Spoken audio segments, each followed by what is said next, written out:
AdRapid, India's finest audio wearable brand, starting at 999. Sir கஷ்டம்னு பார்த்தீங்கன்னா night 12 மணிக்கு தான் அங்கே பொருள் திங்ஸ் பூரா ஏற்றிட்டு தார்பை போய் கட்டிட்டு 12 மணிக்கு தான் வண்டியை எடுக்கிறோம். சரியாக ட்ராவலிங் மட்டுமே 12 மணி நேரம் ஆகுது. இப்போ நம்ம ஊர் நாமக்கல்லேருந்து பார்த்தீங்கன்னா நாமக்கல் அவினாசி, மேட்டுப்பாளையம், ஊட்டி, கூடலூர்லேருந்து அப்படியே வயநாட்டுக்கு போயிடணும். இந்த வழி தான் பக்கம். இந்த வழியில் பார்த்தீங்கன்னா இப்போ நைட் டைமில் தான் போகிறோம். ஃபுல்லாக மிஸ்ட்டு, விடிய மழை ஜோன்னு பெய்யுது. பெருசாலாம் போக முடியாது, அப்படியே மெதுவாகவே தான் போகிறதுக்கு 12 மணி நேரம் ஆயிடுச்சு. ஃபஸ்ட்டு நான் டிவியில் பார்க்கும்போதே எங்கள் வீட்டில் அவர்கிட்ட அழுதுட்டேன். போகலாங்க அப்படின்னு, நம்ம குடும்பம் அங்கே ஒன்று இருந்தால் எப்படி இருந்திருக்குமோ அந்த சூழ்நிலை தான் எனக்கு வந்து இருந்தது. நம்ம போகலான்னு சொல்லி கூப்பிட்டேன். அங்கே போனதுக்கப்புறம் அதை பார்க்கவே என்னால் முடியல. ஃபஸ்ட்டு கொஞ்சம் நேரம்லாம் திகச்சிட்டேன். அப்புறம் மேலே ஒரு டீம் மூலிமா தான் மேலே போனோம். மேலே போயிட்டு அங்கே ஒரு அம்மா ஒரே குடும்பத்தை சேர்ந்தவங்க 17 பேர்த்த தொலைச்சிட்டாங்க. அவங்க 3 பேர் மட்டும்தான் தப்பிச்சு மேலே போய் கூரை மேலே உட்காந்துட்டாங்களாம், கொஞ்சம் தள்ளி. மீறி அவங்க குடும்பத்தில் 17 பேர் இறந்துட்டாங்க. அதெல்லாம் அவங்க சொல்லிட்டு அழும்போதெல்லாம் என்னால் தாங்கவே முடியல. செகண்டில் என்ன பண்ண முடியும், எப்படி நடந்திருக்குங்கிறது ஒரு குழப்பமே மட்டும்தான் தோணுது வழியா, வேறு எதையுமே நம்ம நினைக்கவே தோணலை. எப்படி பாதிக்கப்பட்டிருப்பாங்க, என்ன கஷ்டப்பட்டிருப்பாங்க, சேத்துக்குள்ளே எப்படி மாட்டிருப்பாங்க, கல்லு மண்ணோட சேர்த்து எப்படி உருண்டிருப்பாங்கிறத நினைக்கவே முடியல சார். அவ்வளோ கொடுமையான இயற்கை சீட்டுன்னு சொல்லலாம். அதை மேலே ஃபஸ்ட்டு கிராமம், அதாவது மண் சரிவு ஏற்பட்டு ஃபஸ்ட்டு கிராமம் அழிகிற இடத்துல முதல் வீடு, அந்த மண் சரிவு உடையுது பார்த்தீங்களா, அந்த உடைக்கிறதே நம்ம தமிழரோட வீடு தான் உடையுது. நாம் எவ்வளோ தூரம், நம்ம ஒரு மனிதனால எவ்வளோ தூரம் அந்த மக்கள் கீழே இருக்காங்கன்னு நம்ம எப்படி கண்டுபிடிக்க முடியும்? அவங்களுடைய மோப்ப சக்தி வச்சு தான் கண்டுபிடிக்கும். அவங்களோட உதவிகரம் இருக்கிறனால எவ்வளோ பாடி கண்டுபிடிச்சிருக்காங்க. அவர் அந்த கருப்பு இருந்த டாக்டர் பார்த்தீங்களா, அவர் குறைஞ்சபட்சம் ஒரு 100-150 பாடியை கண்டுபிடிச்சி கொடுத்ததாக சொல்கிறாங்க. நாங்களும் மெடிசன்லாம் சார் கொண்டு கொடுத்தோம் சார். நாங்கள் பெட்ஷீட்டு கொண்டு போனோம், டவலு, கோரப்பாய், ரவை கொண்டு போயிருந்தோம். அப்புறம் மெடிசன் ஒரு 10,000 ரூபாய்க்கு வாங்கிட்டு போயிருந்தோம். அதாவது மெயினாக தலைவலி, காய்ச்சல். அவங்க என்னை கட்டி பிடிச்சிக்கிட்டாங்க. அதெல்லாம் நாங்கள் வீடியோவாக எடுக்கல. என்னோட அம்மா என்னை கட்டி பிடிச்சி அந்த ஃபீல் மட்டும்தான் எனக்கு இருந்தது. நான் இருக்கேம்மா அவங்களுக்கு அப்படின்னு சொல்லிட்டு மட்டும் 80 உடலோட பாகங்கள் மட்டும் எடுத்திருக்காங்க ஒரே இடத்துல. அருவியில் 80 தனித்தனியா பார்ட்ஸ் மட்டும் பாகங்கள் மட்டும் கிடைச்சிருக்கு. அருவியில் குடல் தனியா, இதயம் தெரியும், அந்த மாதிரிலாம் பார்ட்ஸ் வந்துச்சுன்னு சொன்னோம். நாங்கள் ஒரு லிஃப்ட் கேட்டு கூப்பிட்டு போயிட்டு இருந்தோம். ஜீப் வந்து நசிக்கிறது, டயர் வந்து அவர் மேலே நிற்கிது. அவர் காப்பாற்ற போனார். அவர் ஏற்கனவே ஒரு 4 பேர்த்த காப்பாற்றிட்டாராமா. அந்த ஜீப்பு, அந்த 4 பேர்த்த காப்பாற்றிட்டு அந்த ஜீப் வந்து நசுக்கணும். அவர் ஒத்தி ஆளால் அந்த ஜீப்பை நகர்த்த முடியலையாமா. இன்னொருத்தர் காப்பாற்றி மேலே விட்டுட்டு வரதுக்குள்ள ஒரு ஜீப்போட அடிச்சுட்டு போயிட்டாராம். அவர் 4 பேர்த்த காப்பாற்றினாராமா. அவர் கேரளா. நீங்கள் விளம்பரத்துக்காக தான் போகிறீங்க அப்படின்னு சொல்லி சொன்னாங்க. நான் எதுக்கு சார் விளம்பரத்துக்காக போகணும்? அப்படி போகிற மாதிரி தான் என் பசங்களெல்லாம் விட்டு நாங்கள் போயிருக்க வேண்டிய அவசியமே இல்லையா. ஏன்னா ஹாஸ்டல்ல இருந்து 2 நாள் லீவுக்கு தான் வர்றாங்க. அதுலேயும் அவங்கள மிஸ் பண்ணிட்டு நாங்கள் போயிட்டோம்.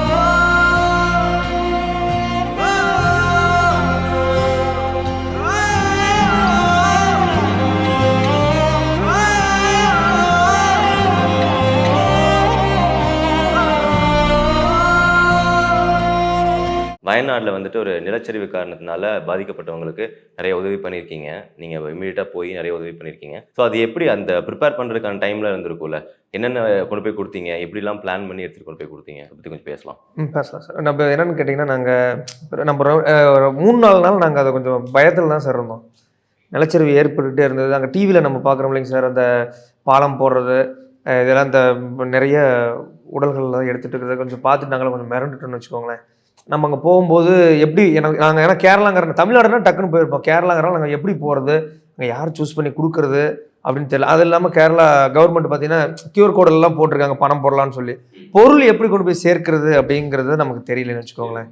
தெரியலைங்கிற போது நாங்கள் ஆடி 18 அன்னைக்கு நாங்கள் பார்த்தோன்னா நாங்கள் திடீர்னு முடிவு பண்ணுறோம், சரி எப்படியாவது போயிடலாம்ப்பா அப்படின்னு சொல்லி நானும் என்னுடைய மனைவியும் திடீர்னு டிசைட் பண்ணுறோம். டிசைட் பண்ணும்போது திடீர்னு எங்களுக்கு இருக்கிற மணி பற்றாக்குறை வருது. அப்படி மனைவி சிறு ஒரு 70,000 ரூபாய் சேர்த்து வச்சுருந்தாங்க. ஸ்கூல் ஃபீஸ் கட்டுறதுக்காக, தம்பிங்களுக்கு ஃபீஸ் கட்டுறதுக்காக ஒரு 70,000 ரூபாய் சேர்த்து வச்சுருந்தாங்க. அந்த ஃபீஸ் வந்து நான் வந்து பணம் ரெடி பண்ணுறது தடுமாறிட்டு இருந்தேன். சரி எப்படின்னு போயிடலாம், இல்லை ஃப்ரெண்ட்ஸ் சர்க்கிளில் கேட்கலாமா அப்படின்னு சொல்லி 2-3 ஆப்ஷனில் இருந்தது. அப்புறம் சரி நாமளே தனியாக பண்ணிடலாமே அப்படின்னு சொல்லிட்டு நாங்கள் ரெடி பண்ணிட்டு இருக்கும்போது எங்ககிட்ட கொஞ்சம் என்கிட்ட நிதி பற்றாக்குறை இல்லை. அவங்க வந்து தம்பிங்களுக்கு 2 பேரும் ஹாஸ்டலில் படிக்கிறாங்க. அவங்களுக்கு ஃபீஸ் கட்டுறதுக்காக பணம் ஒரு 70,000 ரூபா வச்சுருந்தாங்க. அப்புறம் அவங்கக்கிட்ட நான் பணத்தை அங்கேயும் கேட்டுட்டு இருக்கும்போது அவங்க என்ன பண்ணுறாங்கன்னா, இந்த பணத்தை நான் தர்றேன், நீங்கள் பொருள் எடுங்க, நம்ம கொண்டு போய் கொடுத்துட்டு வந்துடலாம் அப்படின்னு சொல்கிறாங்க.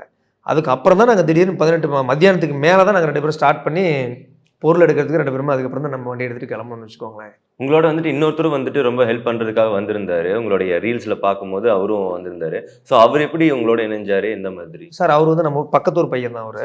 அவரு நம்மள கேட்ட அப்படின்னா நீங்க போறீங்களான்னா நான் கூட வந்துறேன்னா அப்படின்னு அப்படி. அப்புறம் அவரையும் பிக்கப் பண்ணிட்டு போயிட்டோம். ஓகே. ஸோ நீங்க அங்க போகும்போது கேரளாக்குள்ள போகும்போது வந்துட்டு நிறைய நிலச்சரிவு பாதிக்கிறதுனால அந்த ரோட்ஸுமே ரொம்பவே பாதிக்கப்பட்டிருந்திருக்கும் இல்லைங்களா? அங்க போறது எவ்வளோ கஷ்டமா இருந்தது? கிளைமேட் எப்படி இருந்தது? என்னென்ன சிரமங்கள் இருந்தது போற வழியில உங்களுக்கு? சார் கஷ்டம்னு பார்த்தீங்கன்னா நைட்டு 12 மணிக்கு தான் அங்கே பொருள் திங்ஸ் பூரா ஏற்றிட்டு தார்பை போய் கட்டிட்டு 12 மணிக்கு தான் வண்டியை எடுக்கிறோம். சரியாக ட்ராவலிங் மட்டுமே 12 மணி நேரம் ஆகுது. இப்போ நம்ம ஊர் நாமக்கல்லேருந்து பார்த்தீங்கன்னா நாமக்கல், அவினாசி, மேட்டுப்பாளையம், ஊட்டி, கூடலூர்லேருந்து அப்படியே வயநாட்டுக்கு போயிடுறோம். இந்த வழி தான் பக்கம். இந்த வழியில் பார்த்தீங்கன்னா இப்போ நைட் டைமில் தான் போகிறோம். ஃபுல்லாக மிஸ்ட்டு, விடிய மழை ஜோன்னு பெய்யுது. பெருசாலாம் போக முடியாது, அப்படியே மெதுவாகவே தான் போகிறதுக்கு 12 மணி நேரம் ஆயிடுச்சு. அங்கே ஒரு நண்பர்கள் வழிகாட்டி அவர் லொக்கேஷன் அமைச்சிருந்தார். என் கூட அந்த நண்பருக்கு ஒரு லொக்கேஷன் அந்த போயிட்டு அந்த ஏரியாவுக்கு போயிட்டு ஃபஸ்ட்டு ஸ்டே பண்ணிட்டோம். இதில் என்னென்னு கேட்டிங்கன்னா பொருள் வந்து நம்ம கொண்டு போகிற பொருள் நல்லபடியாக ஒருத்தர்கிட்ட போய் சேர்ந்துடணும்னு நான் நினைக்கிறோம்.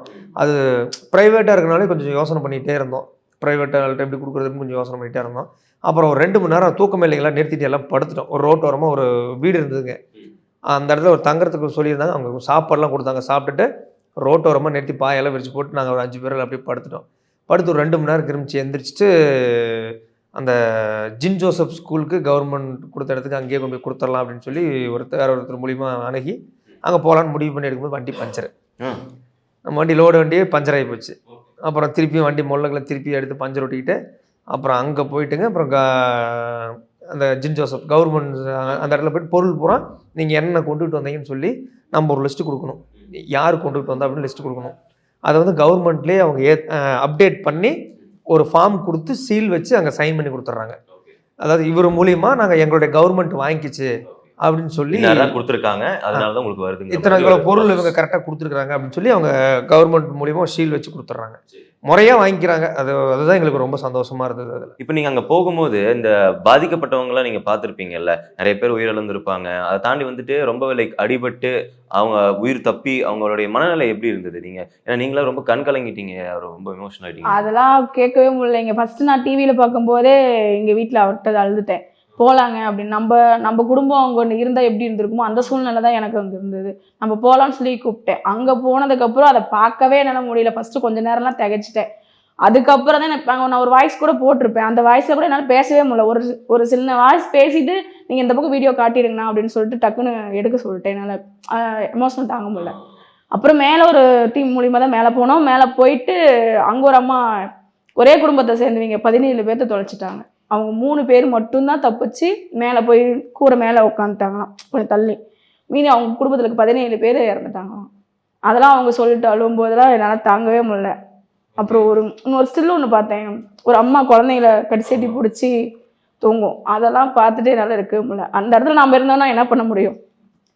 அதெல்லாம் நினைக்கவே முடியல. ஒரு வயசான ஒரு பாட்டி ஒரு குழந்தைய வந்துட்டு காப்பாற்றி வந்தாங்க. அதை பற்றிலாம் கேள்விப்பட்டீங்க? கேள்விப்பட்டோம். அவங்கள போய் பார்க்கலன்னு நினச்சோம், அதை பார்க்க முடியல. அங்கே முகாமுக்குள்ளே யாரையும் விடல. அதனால அவங்க பார்க்க முடியல. அவங்க இன்னொரு ஃபேமிலி இங்கே இருக்காங்கன்னு சொல்லிட்டு மேலே வந்தாங்க. எங்கள் யாரும் இருப்பாங்க, நீங்கள் இங்கே தோண்டி பாருங்க அப்படின்னு சொல்லிட்டு தான் அந்த ஃபேமிலி மேலே வந்திருந்தாங்க. அவங்க கூப்பிட்டு வந்து அவங்க தோண்டும் போது இன்னொரு ஃபேமிலியில் இருந்துக்கிறீங்க 17 பேர் உள்ளே இருந்தாங்க. நாங்கள் வந்துட்டோம். போயிட்டு மேலே பார்த்துட்டு வந்த மறுநாள் 17 பேர்த்த எடுத்தாங்க அங்கேருந்து. ஓகே. உங்களுக்கு எப்படின்னா இருந்தது அவங்கள அந்த மாதிரிலாம் பார்க்கும்போது சிச்சுவேஷனில்? அந்த இடத்த கற்பனையே பண்ண முடியாத அளவுக்கு அவ்வளோ பெரிய பாதிப்புன்னு வச்சுக்கோங்களேன். நாங்கள் அங்கே கீழே இருந்து ஸ்டெப் பை ஸ்டெப்பாக எல்லா இடத்துக்குமே போய் பார்த்துட்டு தான் மேலே போவோம். மேலே வரைக்கும் சரிவு ஏற்பட்ட இடத்த வரைக்குமே போனோம் சார். அந்த சரிவெல்லாம் பார்க்கும்போது இப்படி ஒரு ப்ராப்ளமெல்லாம் வருமானு அவ்வளோ திகைப்பாக தான் இருக்குது. அது செகண்டில் என்ன பண்ண முடியும், எப்படி நடந்திருக்குங்கிறது ஒரு குழப்பமே மட்டும்தான் தோணுது வழியா வேறு எதையுமே நம்ம நினைக்கவே தோணலை. எப்படி பாதிக்கப்பட்டிருப்பாங்க, என்ன கஷ்டப்பட்டிருப்பாங்க, சேத்துக்குள்ளே எப்படி மாட்டிருப்பாங்க, கல் மண்ணோட சேர்த்து எப்படி உருண்டிருப்பாங்கிறத நினைக்கவே முடியல சார். அவ்வளோ கொடுமையான இயற்கை சீட்டுன்னு சொல்லலாம். அது எப்படி ஒரு நிமிஷத்தில் அந்த உயிர் போயிருக்கும். அவ்வளோ இது ஒரு நைட்டுக்குள்ளே அது நடந்திருக்குன்னா எனக்கு தெரிஞ்சு ஒரு 3 மணி நேரத்தில் தான் அது நடந்திருக்கு. அரை மணி நேரம் தான். இல்லைப்பா, நம்ம வெளியில் போய் நம்ம பார்க்குறதுக்கு சொல்கிறேன். அதை தாண்டி அங்கே இந்தியன் ஆர்மி 16 மணி நேரத்தில் ஒரு பிரிட்ஜ் ஒன்று கன்ஸ்ட்ரக்ட் பண்ணாங்கன்னு சொல்லி நம்ம எல்லாருமே கேள்விப்பட்டோம். அந்த பிரிட்ஜ் எவ்வளோ உதவியாக இருந்தது அந்த இடத்துல? அது எவ்வளோ முக்கியமான? அது இல்லைன்னா வேற யாராலையுமே போய் கண்டுபிடிக்க முடியாது. அதுதான் பெரிய பாலம். ஓகே. அது எதையும் கனெக்ட் பண்ணுற மாதிரி அந்த இடம் அது சார். அந்த மேலே மண் சரிவு ஏற்பட்டது பார்த்தீங்களா, அதுவும் மெயின் இந்த டால இருக்கிற ஏரியாவும் மெயின் பிரிட்ஜே அதுதான். அதுதான் அந்த மொத்தம் 3 கிராமத்தையுமே இணைக்கிற பாலமே அதுதான். அந்த பாலம் இருந்தாதான் மேல 3 கிராமத்துக்கே போக முடியும். அந்த மாதிரி முண்டக்கைன்னு சொல்ற ஊர், அப்புறம் கீழே என்னமோ ஒரு ஊர் சொல்லுவாங்க. அந்த மொத்தம் 3 கிராமத்துக்கு ஒரு பேர் இருக்கு. முண்டக்கை தான் சென்ட்ரல் இருக்கிறது, சூரமலை கீழே இருக்கிறது சூரமலை, மேலே முண்டக்கை, இன்னொரு இது என்னமோ சொன்னாங்க. அதை மொத்தமும் இணைக்கிறது அந்த ஒரே ஒரு பாலம் மட்டும்தான்.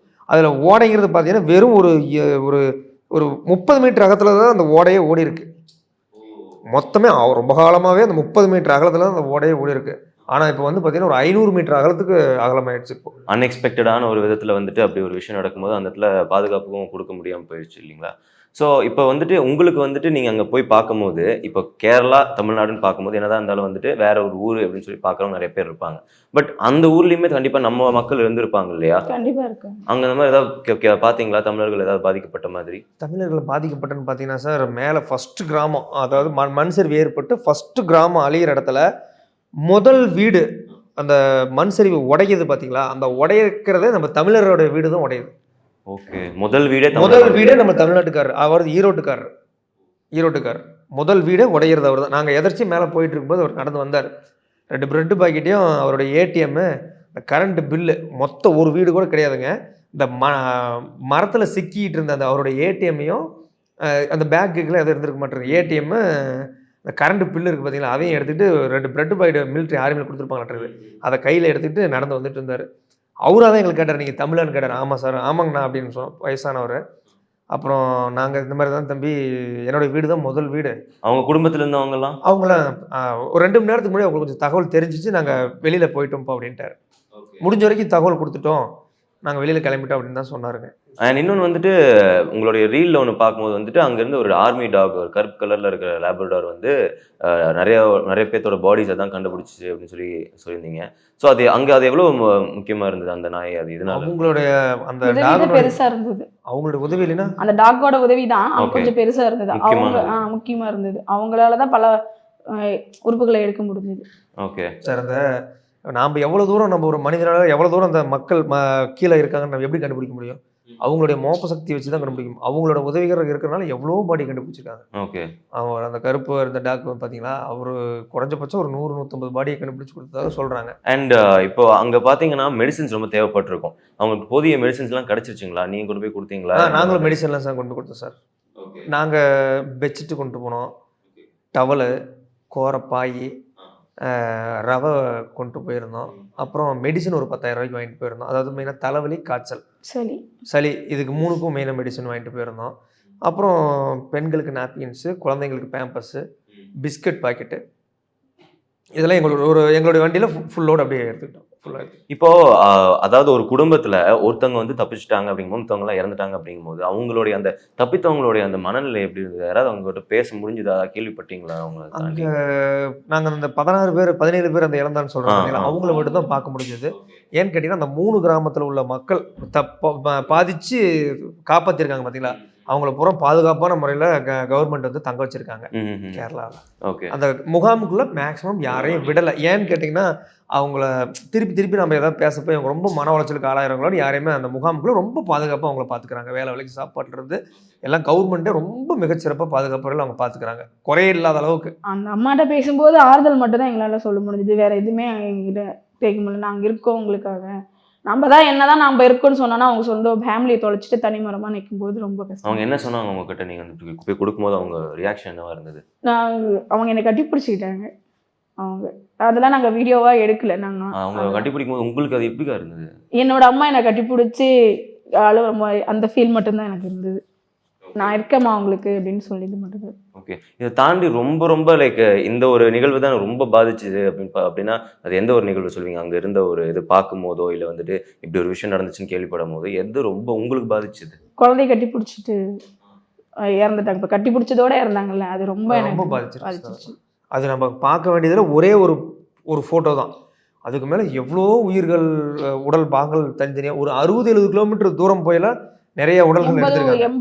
80 உடலோட பாகங்கள் மட்டும் எடுத்திருக்காங்க ஒரே இடத்துல. அருவியில் 80 தனித்தனியா பார்ட்ஸ் மட்டும் பாகங்கள் மட்டும் கிடைச்சிருக்கு. அருவியில உடல் தனியா, இதயம் தனியா, அந்த மாதிரி எல்லாம் பார்ட்ஸ் எடுத்திருக்காங்க. ஸோ இதெல்லாம் கேள்விப்படும்போது கண்டிப்பாக ரொம்ப வருத்தமாக தான் இருந்திருக்கும். குழப்பங்கள் தான் சார் இருக்கும் மனசுக்குள்ள. எப்படி இதெல்லாம் ஆயிருக்கும்? அடுத்தடுத்து அந்த குழப்பம் அதை மீளவே முடியாத அளவுக்கு ஒரு குழப்பமே தான் இருக்கும். இப்படிலாம் நடந்திருக்குது, எப்படி வந்திருக்கும், மண் சரிவு எப்படி ஏற்பட்டிருக்கும், எப்படி இவங்க பாதிக்கப்பட்டிருப்பாங்க, எப்படி தப்பிக்கிறதுக்கு ட்ரை பண்ணியிருப்பாங்க, ஏதாவது வாய்ப்பு இருந்திருக்குமா, சேத்துக்குள்ளே மாட்டிட்டு தப்பிச்சிருக்க முடியுமா அப்படின்லாம் வச்சுக்கலாம். அதில் ஒரு கேரளக்காரர் தான் ஒருத்தர் எங்கள் கூட லிஃப்ட் கேட்டு வந்திருந்தார் சார். அவர் சொன்னார், ஒரு பையன் வந்து மண் சரி ஃபஸ்ட்டு ஏற்பட்ட உடனே இடுப்பளவு மண் வந்து சிக்கிட்டார். அது இல்லாமல் ஜீப் வந்து அவரை இடுப்போட நெருக்கிருச்சம்மா. நாங்கள் ஒரு லிஃப்ட் கேட்டு கூப்பிட்டு போயிட்டு இருந்தோம். ஜீப் வந்து நசிக்கிறது, டயர் வந்து அவர் மேலே நிற்கிது. அவர் காப்பாற்ற போனார். அவர் ஏற்கனவே ஒரு 4 பேர்த்த காப்பாற்றிட்டாராம்மா. அந்த ஜீப்பு அந்த 4 பேர்த்த காப்பாற்றிட்டு அந்த ஜீப் வந்து நசுக்கணுன்னே அவர் ஒத்தை ஆளால் அந்த ஜீப்பை நகர்த்த முடியலையாம்மா. இன்னொருத்தரை காப்பாற்றி மேலே விட்டுட்டு வரதுக்குள்ள அவர் ஜீப்போட அடிச்சுட்டு போயிட்டாராம்மா. அவர் 4 பேர்த்த காப்பாற்றினாராம்மா. ஒரு கேரளாக்காரர். கண்டிப்பா. இப்போ இவ்வளோ கஷ்டமான ஒரு இடம் அது, போறதுக்குமே ரொம்ப கஷ்டமா இருக்கு, மிஸ்ட் இருக்கு, ரோடு சரியில்லை அப்படிங்கும்போது. நாங்க போகும்போது கூட மலைகள் மழை பெஞ்சிட்டு இருக்கு, சைடுல இருக்க மலை கூட அந்த சரிஞ்சிட்டு இருக்கு, அந்த மண்ணு இன்னமும் சரிஞ்சிட்டு இருக்கு கொஞ்சம் கொஞ்சமா போகும்போது கூட. நாங்க போற வழியில. ஸோ இப்படி ஒரு டேஞ்சரஸான ஒரு இடம் அப்படிங்கும்போது, ஏன்னா அங்க இப்படி ஒரு விஷயம் நடந்திருக்கு, எப்ப வேணா திருப்பி இன்னொன்று நடக்கலாம் இல்லையா? பசங்க என்ன சொன்னாங்க? போயிட்டு வாங்கம்மான்னு தான் சொன்னாங்க. அவங்க தான் ஃபர்ஸ்ட் கேட்டாங்க, லீவுக்கு வராங்க, அம்மா நீங்க அங்க போலியாம்மான்னு கேட்டு. போகணும்பா, நீங்க லீவுக்கு வந்திருக்கீங்களே, எப்படி போறதுன்னு தெரியல, யோசிச்சுட்டு உங்க ஸ்கூல் அனுப்பிட்டு தான் நான் போகணுன்னு இருக்கோம் அப்படின்னா, நாங்க பாத்துக்கிறோமா, நீங்க போயிட்டு வாங்கன்னு சொல்லி வழி அனுப்பி வச்சாங்க. அவங்க கிட்ட நீங்க என்ன சொன்னீங்க? லைக் நம்மள மாதிரி இருந்தாமா அவங்களும் இருப்பாங்க, எங்களை மாதிரி பசங்களாம் நிறைய பேர் தொலைஞ்சிட்டாங்கன்னு சொல்றாங்கம்மா, நீங்க போயிட்டு வாங்க அப்படின்னு சொல்லி. இப்போ அங்க நீங்க போய் கொடுத்தீங்க இல்லையா, நீங்க கொடுத்த பொருட்கள்லாம் வந்துட்டு அங்க பார்த்த ஏதாவது மனுஷங்க வந்துட்டு உங்களை கண்டிப்பா ஏதாவது சொல்லியிருப்பாங்கல்ல, கண்டிப்பா வாழ்த்திருப்பாங்க உங்களை வந்துட்டு, லைக் ஏன்னா இவ்வளோ பெரிய விஷயம் அந்த இடத்துல, அந்த மாதிரி சொன்ன ஒரு மறக்க முடியாத ஒரு விஷயம் என்ன சார்? அங்கே நம்ம அந்த ஜின் ஜோசப் ஸ்கூலில் நம்ம பொருள் கொடுத்தோம்ல சார், கொடுத்ததுக்கப்புறம் எங்களுக்கு அவங்களே தங்குறதுக்கு இடம் வசதி பண்ணி கொடுத்தாங்க. அன்றைக்கி நைட்டு சாப்பாடு அவங்களே அங்கே மொத்தம் அங்கே வேலை செய்கிறவங்களுக்கு பூரா சமைச்சாங்க. அவங்களுக்கு அங்கேயே எங்களுக்கு சாப்பாடு கொடுத்தாங்க. சாப்பிட்டு எங்களுக்கு ரூம் அரேஞ்ச் பண்ணி கொடுத்தாங்க தங்குறதுக்கு. பொருளை கொடுத்துட்டு திருப்பி எங்கே போகிறது, நம்ம எங்கே ரூம் எடுக்க போகிறோம்னு தெரியாமல், எங்கே படுக்க போகிறோன்னு தெரியாமல் நின்றுட்டு இருந்தோம். நாங்கள் நிற்கிறது, நாங்கள் தவிக்கிறது பார்த்து அங்கே இருக்கிற ஒரு அண்ணா எங்களை பார்த்துட்டு, நீங்கள் எங்கேயும் வேணால் வாங்க, இப்போ சாப்பிட்டீங்களான்னு கேட்டாங்க. என்ன சாப்பிட்லான்னு சொன்னோன்னே அவர் வாங்க சாப்பிட்லான்னு சொல்லி எங்களை அரவணைச்சு கூப்பிட்டு போய் சாப்பாடு வாங்கி கொடுத்து சாப்பிட்டுட்டு நல்ல ஒரு இடத்துல ஸ்கூல்லேயே ரூம் இருக்குது, நீங்கள் இங்கேயே தங்குறவாங்க. ஸ்கூல்லேயே தங்கிட்டீங்க? இல்லை, ஸ்கூலில் பக்கத்தில் தான் தங்கணும். ஸ்கூலில் ரூம் இருக்குது, உங்களுக்கு ஓகேனா தங்குங்க, இங்கே கொசு கடிக்கும், நீங்கள் வேணால் கொஞ்சம் வெளியில் ரூம் வேணால் ஃபோன் நம்பர் அரேஞ்ச் பண்ணி தரேன், நீங்கள் அங்கே போய் ரூமில் தங்கிக்கோங்கன்னு சொல்லி ஃபோன் நம்பர் கொடுத்து எங்களுக்கு அரேஞ்ச் பண்ணி கொடுத்தாங்க. அங்கே இருக்க இந்தியன் ஆர்மி வந்துட்டு அவங்க எவ்வளோ உங்களுக்கு சப்போர்ட்டிவாக இருந்தாங்க? உங்களுக்கு நீங்கள் அதை போய் பார்த்துருப்பீங்க இல்லையா, அவங்க எவ்வளோ சப்போர்ட்டிவாக இருக்காங்க? அவங்க என்ன மாதிரி பார்த்துட்டு இருக்காங்க? அவங்க பார்த்தீங்கன்னா சார், ஆர்மி வந்து பார்த்தீங்கன்னா அவங்களோட வேலையில் பர்ஃபெக்டாக செஞ்சுக்கிட்டே இருக்காங்க. இப்போது மீடியா மற்ற ஒரு சில மக்கள் மேலே யாராவது அவங்க வீடு பார்க்குறதுக்கு போகிறவங்க வர்றவங்களுக்குலாம் அவங்க வச்சிருக்கிற சாப்பாடு தண்ணி எல்லாம் அவங்களே கொடுத்துட்றாங்க. அவங்களே ஆர்மியே கொண்டு கொடுக்குறாங்க. கண்டிப்பாக. அதாவது வெறும் 16 மணி நேரத்தில் வந்துட்டு ஒரு பிரிட்ஜ் கன்ஸ்ட்ரக்ட் பண்ண முடியும்னா அது ஒரு கிட்டத்தட்ட ஒரு ரெக்கார்டு மாதிரி தான் அதெல்லாம் விஷயம். அவங்க எனக்கு சாப்பாடு கொடுக்கும்போது கூட நீங்கள் கொண்டுட்டு போய் அங்கே சாப்பிடணும், இங்கே சாப்பிட்டு அப்புறம் மேலே போங்க அப்படின்னு சாப்பிட்டு வச்சு தான் அனுப்பி விட்டாங்க. மேலே கூட முண்டகை பக்கத்தில் கீழே சாப்பாடு கொடுத்து எங்களை சாப்பாடு வச்சு தான் அனுப்புனாங்க. இதெல்லாம் வந்துட்டு பாசிட்டிவாக பார்த்தாலுமே வந்துட்டு சில பேர் உங்களுடைய கமெண்ட்ஸில் வந்துட்டு இந்த மாதிரி சொல்லியிருந்தாங்க, இதெல்லாம் வந்து லைக் மற்றவங்களோட வழியில் வந்து வியாபாரம் பார்க்குறீங்க அப்படின்ற மாதிரி சில பேர் சொல்லியிருந்தாங்க. ஸோ இந்த மாதிரி நெகட்டிவ் கமெண்ட்ஸ்க்குலாம் நீங்கள் என்ன சொல்ல விரும்புகிறீங்க? நெகட்டிவ் கமெண்ட் நாங்கள் அந்த வீடியோ எடுத்ததே சார், இப்போ வந்து பார்த்தீங்கன்னா எல்லா மீடியாஸ்லேயும் பார்த்தீங்கன்னா ஒரே அந்த நிலச்சரிவு ஏற்பட்டது ஒரே ஒரு ட்ரோன் வீடியோ, ஒன்று அந்த பாலத்துக்கிட்ட இருக்கிற வீடியோ, இது மட்டும்தான் மேக்ஸிமம் பொதுவாக எல்லாருக்குமே தெரிஞ்சிருக்கும். அந்த நிலச்சரிவு எப்படி ஏற்பட்டது, அந்த இடத்துக்கு போனோம், எவ்வளோ பெரிய பாறைகள்லாம் உருண்டு வந்திருக்குது, அதெல்லாம் யாருக்குமே அதை காமிச்சிருக்கவே மாட்டாங்க. நான் ஒவ்வொரு ஸ்டெப் பை ஸ்டெப்பாக நான் எல்லா இடத்துக்கும் போனேன், நான் பார்த்தேன். அது எல்லாமே வீடியோ பதிவாக எடுத்து வச்சு சரி இந்த மாதிரிலாம் நடந்திருக்குது மக்களுக்கு தெரியப்படுத்துங்கிற ஒரு நோக்கத்தோடு தான் நான் பண்ணுறேன்னு சொல்லி, வியாபார நோக்கத்தோடு நான் என்றைக்கே நான் பண்ணவே மாட்டேன். எனக்கு அது வியாபார நோக்கத்தோடு பண்ணணும்னு நினச்சது என்னென்னா, எங்களுக்கு அதை எடிட்லாம் பண்ண தெரியாது சார், விலாகாக போட அதெல்லாம் எங்களுக்கு எதுவுமே தெரியாது. நான் நம்ம தெரிஞ்சதை ஸ்டெப் பை ஸ்டெப்பாக கொண்டு போய் அந்த மக்களுக்கு கொண்டு சேர்த்துன்னு அவங்க பார்த்து ரொம்ப இப்படியெல்லாம் கஷ்டப்பட்டு அந்த மக்கள் உயிர் வந்திருக்காங்க அப்படிங்கிறத தெரிவிச்சுக்கிறதுக்கு ஒரே ஒரு காரணத்துக்காக தான் அந்த மாதிரி வீடியோலாம் எடுத்து நாங்கள் போகிறோம்னு வச்சுக்கோங்களேன். அவங்க கமெண்ட் பண்ணுறாங்க, பண்ணிட்டு போகிறாங்க சார். அவங்க வந்து அதில் ஒரு 1000 பேர் கமெண்ட் பண்ணுறாங்கன்னா ஒரு 4 பேர் தவறாக கமெண்ட் பண்ண தான் செய்கிறாங்க. அது நம்மளோட வழிகள் அவங்களுக்கு தெரியாது. அது அவங்க வீட்டில் நடந்தால் மட்டும்தாங்க சார் அதோட வழிகள் தெரியும், அவங்களுக்கு அது தெரியாது. பேசுகிறவங்க பேசிக்கிட்டே தான் இருக்காங்க, நீங்கள் விளம்பரத்துக்காக தான் போகிறீங்க அப்படின்னு சொல்லி சொல்கிறாங்க. நான் எதுக்கு சார் விளம்பரத்துக்காக போகணும்? அப்படி போகிற மாதிரி தான் என் பசங்களை நான் விட்டு நாங்கள் போயிருக்க வேண்டிய அவசியமே இல்லையா. ஏன்னா ஹாஸ்டல்ல இருந்து 2 நாள் லீவுக்கு தான் வர்றாங்க, அதுலேயும் அவங்கள மிஸ் பண்ணிட்டு நாங்கள் போயிட்டோம். அண்ட் அதாவது ஃபீஸ் கட்டுறதுக்கே வந்துட்டு ரொம்ப கஷ்டமா இருக்குன்னு சொல்லிட்டு இருக்கீங்க. ஸோ அதை சேர்த்தி வச்சு எப்படி நீங்கள் அதை எப்படி சேர்த்தீங்க? அந்த பணத்தெல்லாம் சேர்த்து எதுக்காக வச்சிருந்தீங்க அந்த பணத்தை? ஏன்னா பணம் சேர்த்தோம் அப்படிங்கும்போது அது வேற ஒரு காரியத்துக்காக தான் சேர்த்திருக்கோம். அந்த காரியத்தை விட்டுட்டு இது கொண்டு போய் கொடுக்கணும் அப்படின்னா நாங்கள் டிரான்ஸ்போர்ட் வச்சுருக்கனாலங்க சார் இவர்கிட்ட அதிகம் அந்த நாங்கள் மாத கணக்காக தான் எங்களுக்கு அமௌண்ட் வரும். நாங்கள் இதெல்லாம் வராது. ஒரு டைமில் வரும், ஒரு டைம் வராது. நான் அவர் செலவுக்கு கொடுக்குறத வச்சு எனக்கு யூடியூப்பில் மாதம் அந்த கணக்கில் இவ்வளோ பணம் வருது அவ்வளோ பணம் இல்லை. யூடியூப்பில் மாதம் 8000 ரூபாய் இல்லைங்க, இப்போ 3 மாதமாக சேர்த்து 18000 ரூபாய் எடுத்தேன் 3 மாதத்தில். அந்த மாதிரி பணம் வரதில் சேர்த்து வச்சு தான் நான் வச்சுருப்பேன். சப்போஸ் இவர் கேட்டால் உதவி பண்ணிக்கலாம். இந்த வருஷம் போன வருஷம் ஃபீஸ் கூட எனக்கு இன்னும் பசங்களுக்கு கட்டல. ஏன்னா ஸ்கூலில் தெரியும் நாங்கள் இங்கே தான் இருக்கோம், அப்படி போகிறோம் வரேன்னு தெரியும். எங்ககிட்ட அவங்க வற்புறுத்தி கேட்கல இது வரையுமே. நாங்கள் போன வருஷம் ஃபீஸும் கட்டல, இந்த வருஷம் ஃபீஸ் இந்த வருஷம் ஃபீஸ்லையும் போன வருஷத்தை இந்த வருஷத்தை சேர்த்தே நம்ம 50,000 ரூபா மட்டும் தான் ஃபீஸ் கட்டியிருக்கோம். இது வரையும் ஃபீஸ் கட்டல. சரி இவர் யாரும் ஹெல்ப் பண்ண முடியலன்னா நம்ம டக்குனு இதை எடுத்து ஃபீஸ் கட்டிடலாம் அப்படிங்கிறதுக்கு 2 லட்சம் சேர்த்து தான் வைக்கிறேன். சரி 1 லட்ச ரூபாய் சேர்த்திட்டா கொண்டு போய் பாதி பணமாவது கட்டிடலாம். ஹாஸ்டல் ஃபீஸும் இதெல்லாம் சேர்த்துனா 2 லட்ச ரூபாய்க்கு மேலே வருதுங்க சார் எங்களுக்கு ஃபீஸ் வருஷம். போன வருஷத்து ஃபீஸ்லேயே பாதி இருக்குது, இந்த வருஷம் ஃபீஸ் ஃபுல்லாகவே நான் கட்டல. அதனால சரி மொத்தமாக 1 லேக் கொண்டு போய் கட்டிடலாம் தம்பிங்களுக்கு அப்படின்னு சொல்லி தான் சேர்த்து வச்சோம். சரி இவர்கிட்ட ஒரு 30,000 வாங்கிக்கலாம் கொடுப்பாங்க, நான் இவ்வளோ வச்சுருக்கேன் நீ கொடுப்பா மீதி கட்டிடலாம் அப்படிங்கிறதுக்காக தான் சேர்த்து வச்சுது. இந்த சுச்சுவேஷன் பார்க்கும்போது இதை அப்புறம் கட்டிக்கலாம், ஸ்கூலில் சொல்லிக்கலாம், இதை மாதிரி போவோம் வா அப்படின்னு சொல்லி தான் கூப்பிட்டு போனோம். அந்த சுச்சுவேஷனில் இவருக்கு எப்பயுமே இருக்கும், வரும் போவோம். அந்த சுச்சுவேஷனில் இவர்கிட்ட அமௌண்ட் பெருசாக இல்லை. சரி நாங்கள் வீடியோ எப்பயுமே ஒரு சென்னை ஃப்ளட்லாம் பார்த்தீங்கன்னா நாங்கள் ஜிபே போட்டு கலெக்ட் பண்ணி தான் அமௌண்ட் உதவி செஞ்சோம். எங்களால் முடிஞ்சதை வாங்கிக்கிட்டோம். முடியாத பட்சத்துக்கு எங்களை ஃப்ரெண்ட்ஸ் சர்க்கிள் என்ன சொன்னாங்க, நீங்கள் போடுங்கக்கா நாங்கள் போகிறோம் உங்கள் நம்பர் கொடுங்கன்னு சொன்னோன்னே தான் வீடியோவே போட்டோம். போட்டு கலெக்ட் பண்ணி தான் எல்லாத்துக்கும் செஞ்சோம். அந்த மாதிரி இதை போடலாம்னு நினச்சோம். அந்த மாதிரி போட எனக்கு விருப்பமே இல்லை. ஃபஸ்ட்டு அங்கே சுச்சுவேஷன் என்னன்னு போய் பார்க்கலாம், பார்த்துட்டதுக்கப்புறம் பேசிக்கலாம் தான் நாங்கள் எங்களோட ஓனில் போனோம். அப்படி இருந்தும் எங்களை ஏன் போடலன்னு சொல்லிட்டு ஒரு 5-6 பேர் ஃபோன் பண்ணி எனக்கு உதவி பண்ணாங்க. நாங்கள் வந்து சார் ஒரு 70,000 தான் நாங்கள் ரெடி பண்ணோம். அதுக்கப்புறம் மதுரையிலேருந்து பார்த்தீங்கன்னா ஒருத்தர் ஒரு 10 ரூபா போட்டு விட்டாரு. அவரை சார்ந்தவங்க 2 பேர் ஒரு 5,000 போட்டு விட்டாரு. இன்னொருத்தர் ஒரு 15,000 போட்டு விட்டாரு. இன்னொரு அண்ணாலாம் 5,000 போட்டு விட்டாங்க. இன்னொருத்தர் டிரைவர் ஒரு 1000 ரூபா போட்டு விட்டாங்க. இன்னொரு லேடி ஒரு 500 ரூபா போட்டு விட்டாங்க. அப்படி இப்படின்னு சேர்த்து ஒரு 1,50,000 130 கிட்ட அந்த பணமும் சேர்ந்து 130 கிட்ட வந்துச்சுங்க. ஸோ இந்த மாதிரி விஷயங்கள் நீங்கள் பண்ணியிருக்கீங்க அப்படின்னு சொல்லி நீங்கள் சொல்லும் போது, நீங்கள் போயிட்டு வந்தீங்கன்னு சொல்லும் போது உங்கள் சுற்றி இருக்கவங்க சொந்தக்காரங்க அப்பா அம்மா அவங்களாம் என்ன சொன்னாங்க? என்ன எவ்வளோ சந்தோஷமா இருந்தாங்க? என்ன சொன்னாங்க? அவங்களுக்கு எல்லாத்துக்குமே பார்த்தீங்கன்னா நாங்கள் இந்த மாதிரி பண்ணுறதெல்லாம் கொஞ்சம் கௌரவமாக இருக்கிற மாதிரி தான் நினைக்கிறாங்க. ஒன்றும் பிரச்சனை இல்லை, அவங்க எதுவும் நம்மளுக்கு நீங்கள் பார்த்து பாதுகாப்பாக போயிட்டு வாங்க, பத்திரமா போயிட்டு வாங்க, நீங்கள் எல்லாத்துக்கும் செய்கிறீங்க ஓகே, உங்கள் பாதுகாப்பே முக்கியம், உங்களுக்கு 2 பசங்க இருக்குது மனசில் வச்சுக்கோங்க அப்படின்னு சொல்லி சொன்னாங்க. நாங்களும் சரிங்க அப்படின்னு சொன்னோம். நீங்கள் இருக்கும்போது எனக்கு என்னங்க கவலை அப்படின்னு சொல்லிட்டு தான் நாங்கள் போனோம். நாங்களாம் போய் உதவி செய்யறியா, அவங்கள மட்டும் பேட்டி எடுக்கிறாங்க அப்படின்னு சொல்லி கேட்குறாங்க. அப்படி கேட்குறாங்க. அதுக்கு என்ன பதில் சொல்கிறதுன்னு எனக்கே தெரில. நாங்கள் யதார்த்தமாக போனோம், அங்கே வந்து வீடியோவில் கேட்டாங்க, நாங்கள் என்ட்ரி கொடுத்துட்டு வந்தோம். அதே மாதிரி நாங்கள் ஆல்ரெடி டிரைவர்ஸ் கப்பலுங்கனால எல்லாமே தெரியும். ஆனால் எங்கள் மூலியமாக ஒரு 4 பேர்த்துக்கு தெரிய வருமேங்கிறதுக்காக தான் இந்த இன்டர்வியூவே நாங்கள் கொடுத்தோம். அதை கூட எங்களை தப்பாக பேசுனாங்க, நாங்களாம் கொடுத்து உதவி பண்ணலையா அப்படின்னு சொல்லி கமெண்ட்ஸ் போட்டுகிட்டே இருக்காங்க, பேசுகிறாங்க. அதெல்லாம் கேட்கும்போது இது இப்படியும் மனுஷங்கள் இருக்காங்களாடா அப்படின்னு நினச்சினா கஷ்டப்படுத்துறாங்க ரொம்ப. இப்போ முன்ன இருந்த கமெண்ட்ஸ் விட இப்போ போகிற கமெண்ட்ஸ்லாம் ரொம்ப பாதிப்பாக இருக்குது. இருந்தாலும் நம்ம மக்களுக்கு செய்யறது தொடர்ந்து செஞ்சுட்டு எங்களால முடிஞ்சது. நீங்கள் பேசுகிறீங்க, பேசிக்கிட்டே இருக்கட்டும், எங்களோட சேவைகள் தொடர்ந்துகிட்டே இருக்கும். சார் நம்ம ஒரு 1000 ரூபா பண்ணாலும் நம்மளுடைய கை காசு போட்டு தான் பண்ணுறோம். 99.99% நாங்கள் ஸ்ப்ளட்டில் பார்த்தீங்கன்னா தூத்துக்குடி சென்னையெல்லாம் எங்ககிட்ட இருந்து ஒரு 50,000 to 60,000 ரூபா போட்டு செஞ்சுருப்போம். அதுக்கு மேலே மக்கள் கொடுத்த பணத்தில் தான் அவ்வளோ பெரிய அளவில் செஞ்ச முடிஞ்சுது. இங்கே 15 நாள் அங்கே 15 நாள் செய்ய முடிஞ்சுது. இங்கே இந்த இதுக்கு வந்து நாமளே செஞ்சுருவோம், ஏன் வந்து மக்கள்கிட்ட கேட்போம் அப்படி கேட்க வேண்டாம்.